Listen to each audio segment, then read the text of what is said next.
Oke, baik. Assalamualaikum warahmatullahi wabarakatuh. Alhamdulillah, salatu wassalamu ala Rasulillah wa ala alihi wa mawalah. Terima kasih atas responnya ya untuk perkuliahan kita pada pagi hari ini. Kita laksanakan tepat pukul 9 tadi, dan nanti sembari kita menunggu kawan-kawan yang lain, perkuliahan tetap kita mulai. Pada hari ini adalah pertemuan yang ke-6 ya. Kita sudah memasuki pertemuan yang ke-6.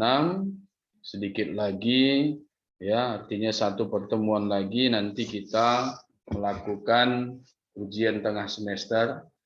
Artinya dalam satu semester atau kurang lebih 6 bulan itu kita hampir menyelesaikan setengahnya. Nah, kaitannya apa dengan pertemuan kita hari ini? Berarti pertemuan kita dalam satu semester itu tinggal setengah lagi.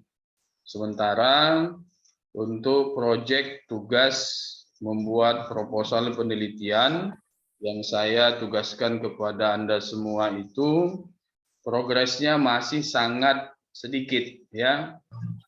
Saya hanya baru meng-ACC pengajuan judul untuk tugas itu baru beberapa orang.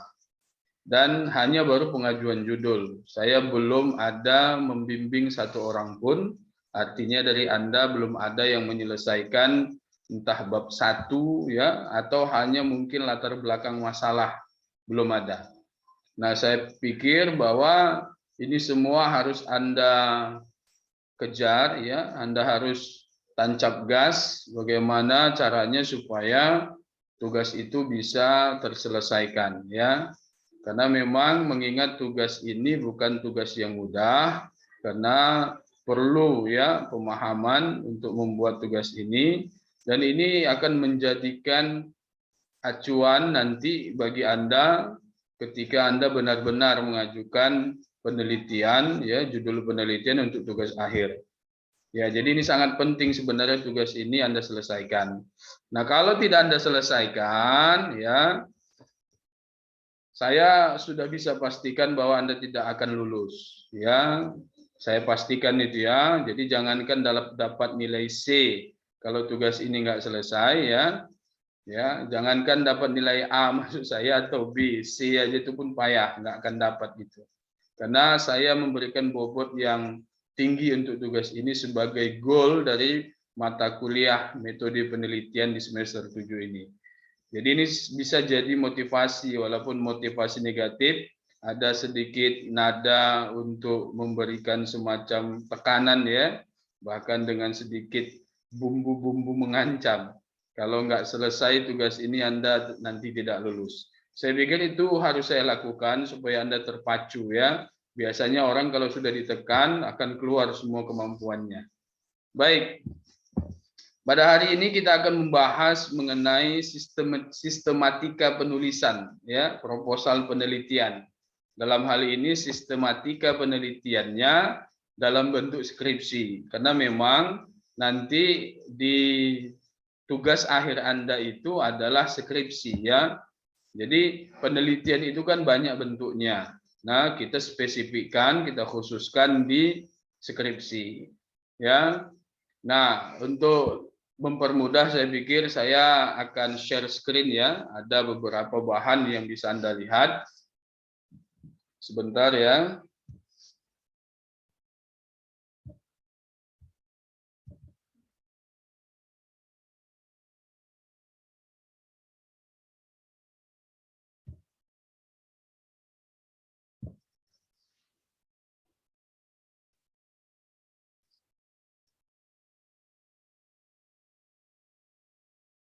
Oke, sebentar menunggu persiapan ya.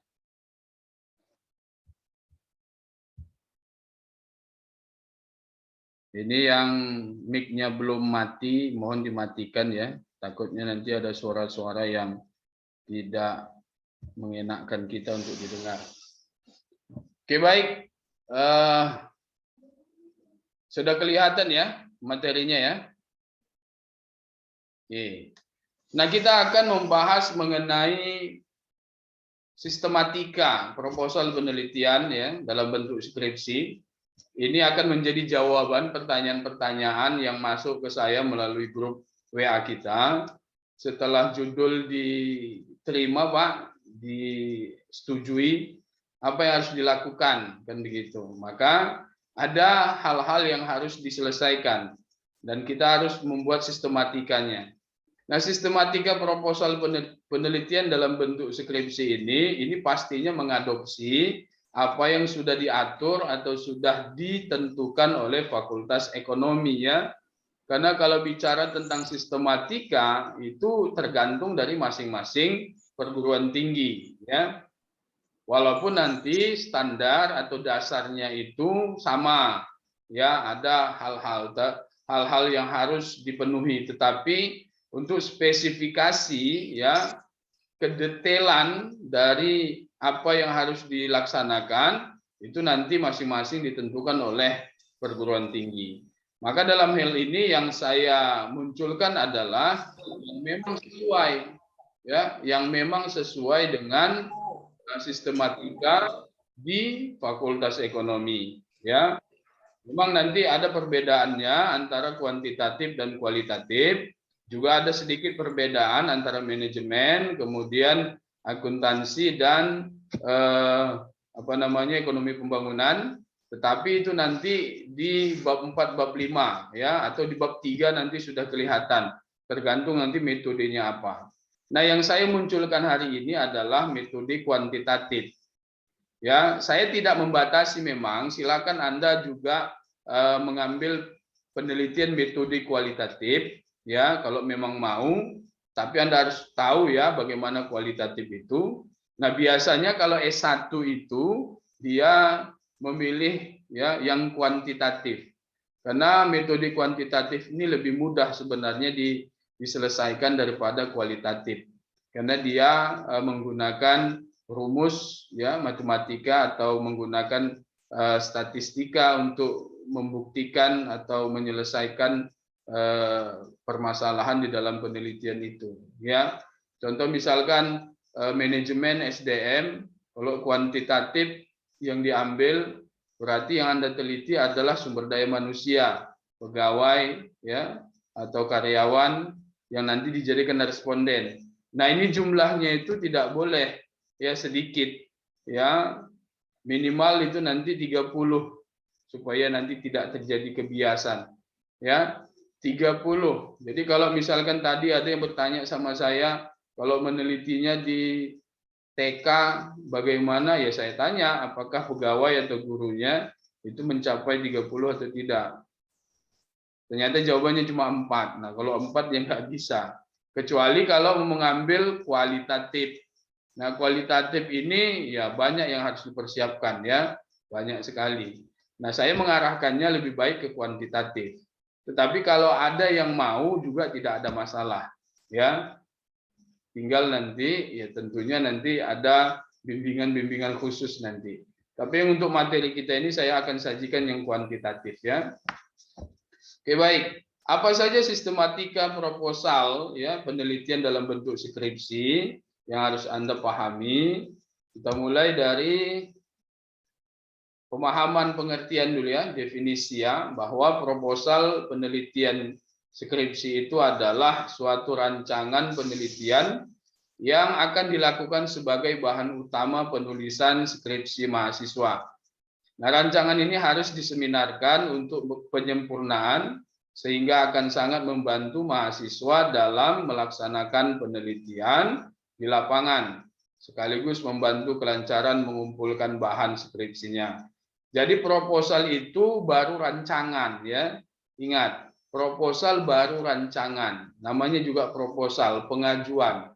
Nah, di dalam proposal itu atau rancangan itu nanti inilah yang menjadi acuan bagaimana nanti bentuk penelitiannya, bagaimana penelitian yang harus dilakukan. Nah, nanti biasanya kalau kita di Fakultas Ekonomi itu ada namanya seminar proposal skripsi. Ya. Proposal yang sudah Anda selesaikan itu harus diseminarkan. Nanti di situ akan dibedah oleh dosen pembanding atau dosen penguji sehingga nanti proposal itu sudah benar-benar memang bisa atau layak untuk dilanjutkan sebagai bentuk penelitian. Ya, jadi memang proposal ini dilakukan setengah dari penelitian. Jadi bab 1, bab 2 dan bab 3. Nanti kalau di fakultas kita sampai babnya 5 ya. Ya, bab 1 ada pendahuluan, landasan teoritis, metodologi penelitian, kemudian nanti ada hasil penelitian dan pembahasan, baru kesimpulan dasaran. Oke, itu sekedar pengertian ya. Nah, untuk bagian proposal ya, penelitian dalam bentuk skripsi ya, ini bagian awal ya, ini bagian awal sebenarnya. Itu ada cover atau sampul, kemudian ada lembaran pengesahan, ya, kemudian ada kata pengantar, tentunya ada daftar isi, daftar tabel, dan daftar gambar.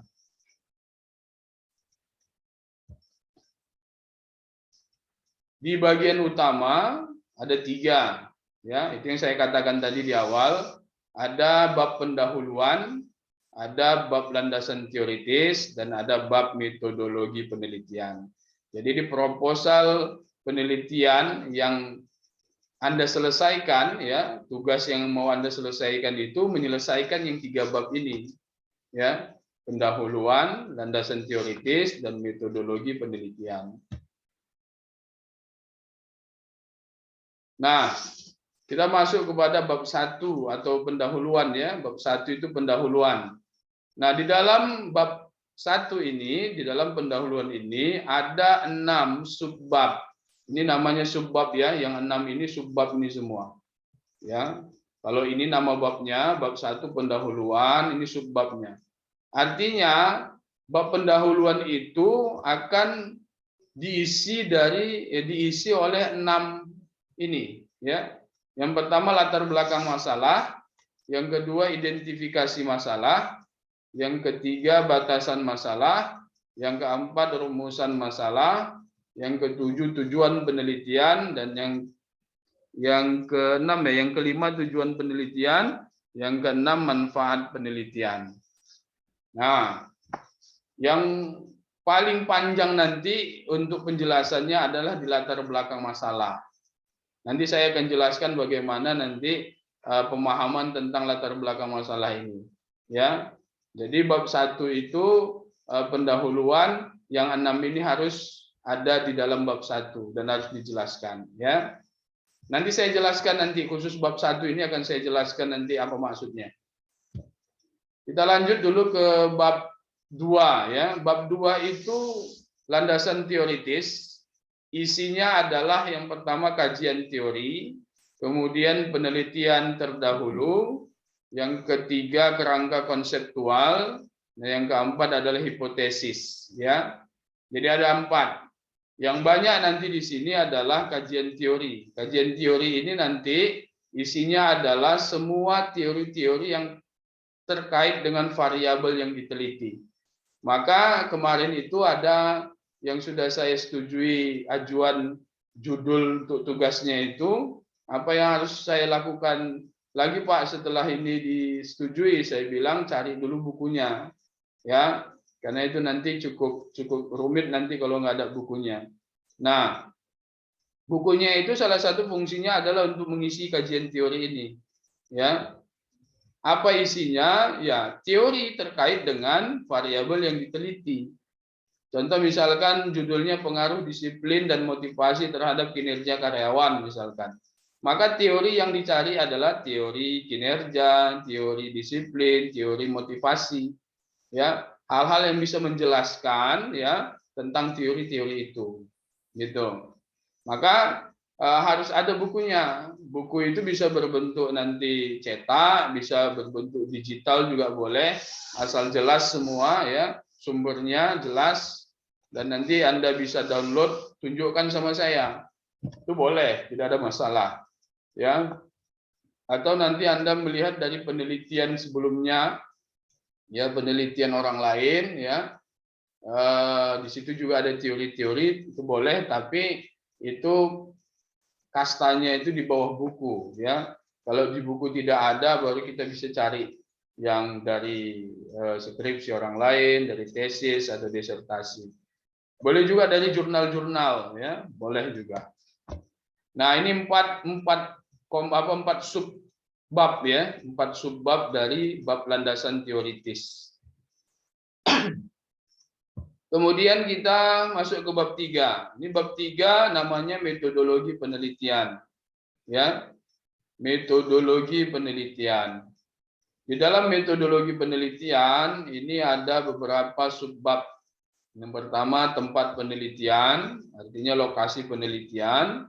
Kemudian subjek dan objek penelitian, ada waktu penelitian, ada populasi dan sampel, ada jenis dan sumber data, ada teknik pengumpulan data, ada teknik analisis data, dan yang terakhir adalah definisi operasional variabel, ya. Jadi ada 8 ya, 1, 2, 3, 4, 5, 6, 7, 8 subbab di dalam metodologi penelitian. Ya, nanti minggu-minggu ke depan masing-masing ini akan kita bahas, sehingga nanti Anda bisa menyelesaikannya. Kalau sudah paham, oh maksud dari subbab itu adalah ini, itu nanti bisa membantu Anda. Nah, hari ini cukup nanti bab 1 yang saya jelaskan terlebih dahulu, supaya bisa Anda kerjakan. Khususnya bagi yang sudah judulnya saya terima. Kalau yang belum, selesaikan dulu judulnya, ya. Oke, baik. Ini bagian akhir, ya. Jadi setelah nanti bagian awal tadi, bagian utama, dan ini bagian akhirnya, yaitu daftar pustaka dan lampiran. Ya, ini daftar pustaka maksudnya ya referensi buku-buku ya yang Anda kutip. Nah, daftar pustaka ini di dalam tugas akhir nanti, termasuklah di tugas proposal ini sudah saya tetapkan ya minimal 10 buku dia. Ya, 10 referensi. Ya, ada buku, ada jurnal, ada mungkin penelitian orang lain masuk ke sini ya. Jumlahnya 10. Nah, kalau buku misalkan itu ada standar standar tahun. Kalau bisa tahun-tahun tinggi. Ya, kalau bisa tahun 2010 ke atas. Itu aja udah 10 tahun, hampir 11 tahun ya. Kalau bisa dari 2015. Kalau ada yang lebih terbaru lagi dari 2020. Tapi kalau nggak ada, ya minimal dari 2000, tahun 2000 ke atas. Itu bisa digunakan. Oke. Nah, kita masuk ke pembahasan ya di bab 1 ya. Jadi setelah Anda melihat ya materi ini, saya pikir sudah bisa, yang sudah judulnya sudah saya terima, sudah bisa mulai ya menulis ya tentang proposal penelitian yang Anda buat itu. Nah, yang pertama tadi di bab 1 pendahuluan itu ada latar belakang masalah. Nah, apa latar belakang masalah itu? Latar belakang masalah itu dia menguraikan tentang alasan dan motivasi dari Anda sebagai penulis terhadap topik permasalahan yang bersangkutan. Apa alasannya? Apa motivasi Anda mengambil judul itu atau mengangkat permasalahan itu? Nah, ini yang tahu penulisnya. Kenapa dia ngangkat itu gitu loh. Tentunya nanti didasarkan oleh temuan-temuan dari fenomena masalah yang ditemukan tadi. Kemudian dia merupakan ya latar belakang masalah itu merupakan landasan pemikiran secara garis besar. Ya, baik secara teoritis atau fakta serta pengamatan yang menimbulkan minat untuk melakukan penelitian. Jadi di dalam latar belakang masalah ini sudah ada garis besarnya. Ya, garis besar dari landasan pemikiran Anda itu sudah nampak di sana. Ini penelitiannya mau ngapain itu udah nampak di situ, gitu loh. Dan harus dimunculkan, tidak boleh tidak dimunculkan. Kemudian latar belakang masalah berfungsi sebagai informasi yang relevan untuk membantu pokok permasalahan, justifikasi atau pembenaran penelitian. Nah, kemudian latar belakang masalah juga berangkat dari hal yang bersifat umum kepada hal yang lebih khusus. Sehingga setelah membaca latar belakang masalah, pembaca sudah dapat menduga pokok masalah yang akan diteliti. Nah, jadi kalau dalam ilmu bahasa Indonesia itu kan pernah Anda belajar deduktif dan induktif. Deduktif itu kan penjelasan penjabaran secara umum, kemudian induktif itu penjabaran secara khusus. Jadi dia seperti piramida terbalik dia. Dia mengkerucut. Ya. Jadi Anda menjelaskan dari hal-hal yang umum menuju yang khusus. Nah, kalau dalam latar belakang masalah itu nanti ya, misalkan Anda paparkan dulu, Anda jabarkan dulu misalkan dari kita ambil dari judul manajemen misalkan tadi, pengaruh disiplin dan motivasi terhadap kinerja karyawan. Maka munculkan dulu arti penting dari karyawan itu apa. Di paragraf pertama itu dijelaskan apa sih pentingnya karyawan, apa sih perannya karyawan dalam satu perusahaan misalkan. Nah, kalau di akuntansi gitu juga, dia apa yang menjadi subjek penelitiannya? Apakah data misalkan, ya, objeknya apa? Misalkan data, ya munculkan dulu bahwa pentingnya data itu apa. Atau sistem akuntansi misalkan yang menjadi objeknya, munculkan dulu apa pentingnya itu gitu. Nah, baru nanti setelah dimunculkan itu ya masukkan pemahaman tentang variabel yang diteliti. Misalkan tadi disiplin dan motivasi terhadap kinerja. Nah, dijelaskan di situ bahwa kinerja, bagaimana sih kinerja itu gitu loh. Bagaimana sih seharusnya kinerja itu? Bagaimana sih disiplin itu? Bagaimana sih motivasi ya atau variabel-variabel lain itu dimunculkan. Baru nanti kita munculkan nanti permasalahan-permasalahan secara umum terkait dengan variabel yang diteliti. Begitu juga dengan akuntansi dan ekonomi pembangunan. Apa variabelnya? Munculkan secara umum. Ya, baru nanti secara muncul secara umum kita agak mengkerucut sedikit kepada tempat penelitiannya. Misalkan perusahaan PTX. Kita jelaskan sedikit PTX itu bagaimana sih? Gitu. PTX itu bagaimana dia? Nah, setelah kita jelaskan sedikit, nggak panjang-panjang ya. Nanti ada di bab 4 nanti tentang profil tempat penelitian itu lebih panjang lagi. Tapi di latar belakang masalah sedikit aja. Nah, kemudian nanti masuklah kita apa sih permasalahan ya karyawan terkait dengan variabel yang diteliti tadi. Ya, berarti ini nanti merujuk kepada fenomena masalah yang Anda temukan.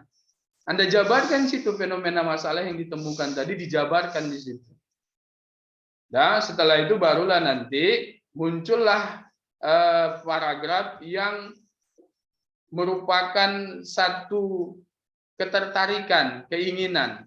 Jadi setelah Anda jabarkan dari atas ke bawah tadi, maka di akhir paragraf itu ada nanti kalimat yang menyatakan bahwa berdasarkan misalkan ya, berdasarkan penjelasan di atas, maka penulis merasa tertarik ya untuk mendalami permasalahan tersebut dengan membuat sebuah penelitian yang berjudul ini begitu.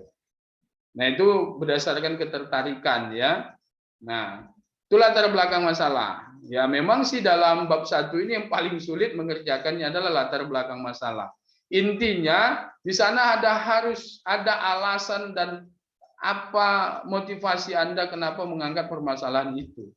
Nanti digambarkan dia dalam bentuk penjabaran fenomena masalah yang Anda temukan. Begitu loh. Ya. Ya, itu terkait dengan latar belakang masalah. Kemudian yang kedua, ada identifikasi masalah. Ini merupakan bagian yang mengemukakan permasalahan-permasalahan berdasarkan penelitian pendahuluan atau pra-riset ya. Atau yang saya katakan yang lalu observasi, ada pengamatan yang Anda lakukan. Yang disimpulkan dari kajian-kajian latar belakang masalah. Nah, kalau tadi fenomena masalah itu Anda jabarkan di dalam latar belakang masalah ya. Anda jelaskan di situ. Nah, kalau diidentifikasi masalah ini adalah bentuk poin per poin. Apa poin-poin penting dalam penjabaran masalah di latar belakang masalah yang Anda tulis itu? Nah, Anda diidentifikasi ini dia poin per poin, ya. Adapun identifikasi masalah yang saya temukan adalah 1, ini 2, ini 3, ini 4, ini gitu. Ya. Jadi poin per poin dia.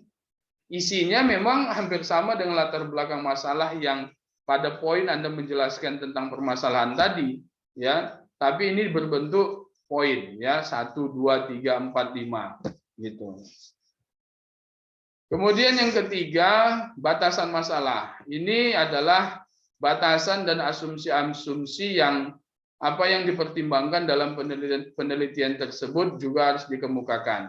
Nah, sehingga dapat memberi batasan yang jelas pada bagian mana dari persoalan atau masalah yang dikaji dan bagian mana yang tidak. Ya, maksudnya adalah kalau penelitian Anda misalkan terkait dengan disiplin, motivasi, dan kinerja, cukup itu saja yang dibahas, begitu. Tidak boleh nanti melebar kemana-mana. Jadi ada semacam pembatasan.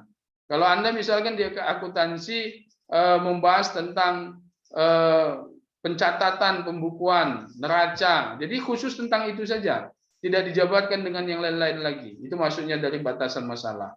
Ya, nanti ada semacam kalimat pernyataan bahwa yang Anda bahas itu apa di dalam penelitian Anda nanti, ya. Kemudian rumusan masalah, ya.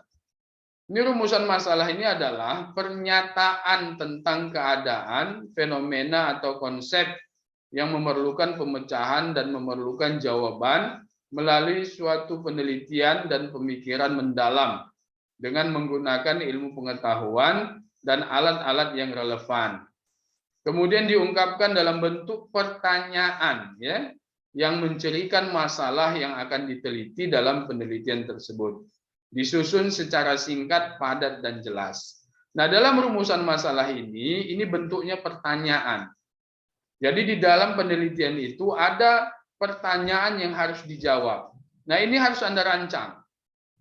Ya. Nah, apa yang mau Anda ketahui sebenarnya dalam penelitian itu yang menjadi acuan pertanyaannya, ya. Contoh misalkan saya ingin mengetahui pengaruh disiplin terhadap kinerja karyawan, maka rumusan masalahnya yang harus Anda buat adalah apakah disiplin berpengaruh terhadap kinerja karyawan di PT X secara signifikan, kan begitu. Jadi kita ingin tahu, jadi dibuat apa yang ingin kita ketahui, dibuat pertanyaannya supaya nanti kita jawab itu di dalam kesimpulan, gitu. Ya, itu rumusan masalah. Kemudian ada tujuan penelitian. Ini menggambarkan hasil-hasil yang bisa dicapai dan diharapkan dari penelitian tersebut dengan memberikan jawaban terhadap masalah yang diteliti. Nah, masalah penelitian dirumuskan menggunakan kalimat tanya, sedangkan tujuan penelitian dituangkan dalam bentuk kalimat pernyataan. Artinya, tujuan penelitian ini sejalan dengan rumusan masalah. Kalau rumusan masalahnya apa? 1, 2, 3, 4. Nah, tujuan penelitiannya juga ya 1, 2, 3, 4.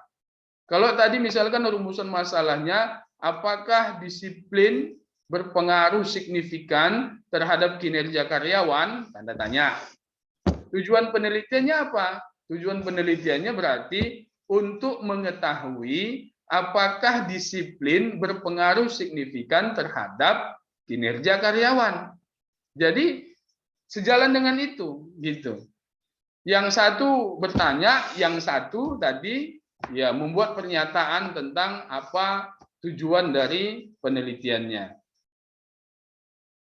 Kemudian manfaat penelitian, ya, manfaat penelitian. Ini kontribusi yang diberikan dari hasil penelitian tersebut. Nah, kontribusi dalam khasanah keilmuan, ya, ilmu pengetahuan, penyelesaian operasional dan kebijakan, penemuan konsep baru, pengembangan konsep yang sudah ada, penemuan teori baru atau pengembangan teori sebelumnya. Artinya, manfaat penelitian yang akan Anda buat nanti itu manfaatnya apa? Ya, manfaat itu dalam dua bentuk, secara teoritis sama praktis. Secara teoritis, apa manfaat penelitian Anda nanti? Secara praktis juga begitu, apa manfaatnya? Kalau secara teoritis, tadi manfaatnya adalah menambah khasanah keilmuan, manajemen, akuntansi, ekonomi pembangunan, dan lain-lain. Nah, praktis, dia bermanfaat untuk siapa? Misalkan yang pertama bermanfaat untuk perusahaan itu. Ya, apa manfaatnya? Manfaat untuk karyawan, apa? Manfaat untuk diri Anda, untuk kampus, apa manfaatnya? Bahkan manfaat untuk peneliti-peneliti lain yang akan meneliti ya fenomena masalah atau variabel yang sama dengan Anda, tapi penelitinya nanti yang lain gitu. Ya, jadi ada manfaat untuk peneliti-peneliti lain gitu. Itu harus Anda buat apa manfaatnya masing-masing. Ya. Nah, oke ya. Saya pikir sampai manfaat penelitian. Nah, jadi memang ini bab 1 ini harus sampai manfaat penelitian, harus sampai manfaat penelitian dia selesai. Ya, maka saya sangat saya sarankan ya untuk membuat satu rancangan proposal penelitian itu nggak mudah, makanya butuh bimbingan. Nah, Anda kalau tetap ya melama-lamakan, jumpai saya, datang ke saya membawa masalah, ya kemudian kita diskusikan sampai ada judul, ya boleh tanya itu Widya, saya ingat Widya, Dianto, siapa lagi, Rini Handriani, Nur Halimah, Sri Utami, saya ingat itu yang sudah datang kepada saya. Ketika membawa bahan, bahkan nggak bawa bahan lagi. Nur Halimah nggak bawa bahan dia, seingat saya. Dia cuma bawa bahan yang ada di pikiran dia, tidak ditulis. Kemudian datang kepada saya, diceritakannya. Lalu kami diskusi tentang masalah yang ada di perusahaannya. Nah, kita cari ya variabel yang tepat untuk itu. Lalu kita munculkan judulnya. Ya. Sudah selesai. Kalau lokasi penelitian kan itu kan sudah tahu. Nah, enggak, cuma masalahnya Nur Halimah dia nggak mau menyelesaikan di situ karena waktu itu kerja katanya, dia pulang dulu. Sampai sekarang belum nyampe sama saya itu tugasnya. Tapi kalau yang lain sudah, Widya Dianto, ya, Rini Handriani, kalau udah ditulis pergi ke rental, kerjakan, ya, ketik di sana, bawa kemari. Kalau besok nanti udah lama lagi tuh. Akhirnya selesai, diterima, dan sekarang waktunya lah Anda menyelesaikan bab 1 dulu. Ya, kerjakan. Nah, setiap hari boleh bimbingan. Boleh ya, kalau sekedar bertanya lewat grup. Tapi kalau Anda sudah siapkan, Anda datang kepada saya. Ya, supaya saya coret-coret kalau salah, ya. Ya memang seperti itu. Anda jangan takut kalau tulisan Anda dicoret-coret, yang memang harus dicoret-coret supaya tahu yang mana yang benar. Ya, banggalah Anda sebagai mahasiswa kalau tugas Anda atau proposal Anda dicoret-coret, di penelitian Anda banyak coretannya, bangga Anda, berarti Anda sudah melewati atau melalui bimbingan yang luar biasa. Tapi kalau bersih-bersih aja, nggak ada coretannya, itu berarti ya kan orang-orang yang dikasihani itu. Ya, saya nggak mau Anda menjadi orang-orang yang dikasihani, ya. Oke ya. Jadi saya pikir jangan lagi main-main ya. Kalau Anda main-main nanti saya memang orangnya nggak tegaan, tapi saya tetap komit dengan apa yang sudah saya katakan. Kalau Anda nggak selesaikan di tugas, ya Anda nggak akan bisa lulus. Nah, kalau nggak lulus metode penelitian, apa konsekuensinya? Di semester 8 itu ada mata kuliah lab metopel, laboratorium metode penelitian. Kalau sekarang kita bicara teori, nanti di semester 8 bicara praktek tentang pengolahan data. Kalau metode penelitian nggak lulus, maka Anda nggak boleh masuk kepada mata kuliah lab metopel tadi. Kan gitu. Mesti Anda perbaiki dulu, mesti ya ngelewati ujian lagi lah baru bisa mengikuti itu. Jadi jangan sampai itu terjadi. Lebih baik Anda kurangi aktivitas Anda di luar sana, main-main aja ke kampus, jumpai saya, diskusi, kita selesaikan judulnya, baru Anda kerjakan dalam waktu yang mungkin sebulan 2 bulan itu bisa selesai. Ya. Bisa dipahami ya? Ini yang nggak menunjukkan mukanya ini mana ini? Udah paham nggak ini apa yang saya bilang? Jangan nanti ya kalau udah nanti dapat nilai yang jelek, baru nanti merengek nangis ya. Jangan. Dari sekarang selesaikan ya. Saya siapkan waktu untuk Anda untuk menyelesaikan itu. Siapa yang datang kepada saya, insya Allah sudah bawa judul.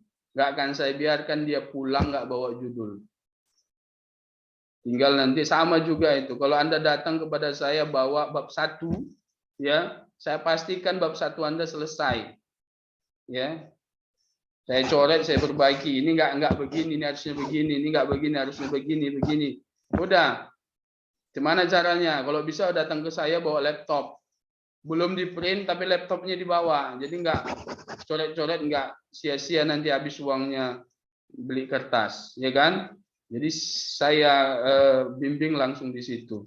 Dan menulis ini bukan juga terkait dengan menulis saja, ini terkait dengan kemampuan Anda menggunakan komputer, laptop.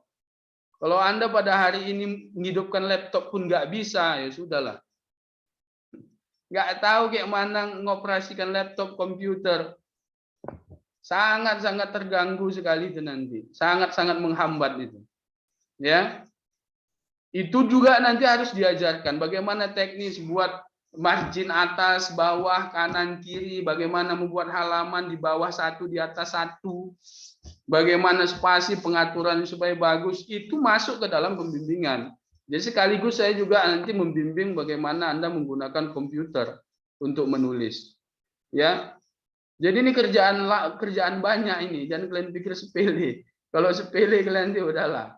Udah, see you goodbye aja lah. Siapkan aja duit banyak-banyak, ikut nanti semester antara, ya kan, 1 juta satu mata kuliah. Nah, biar habis tabungan kalian. Buatlah kayak gitu.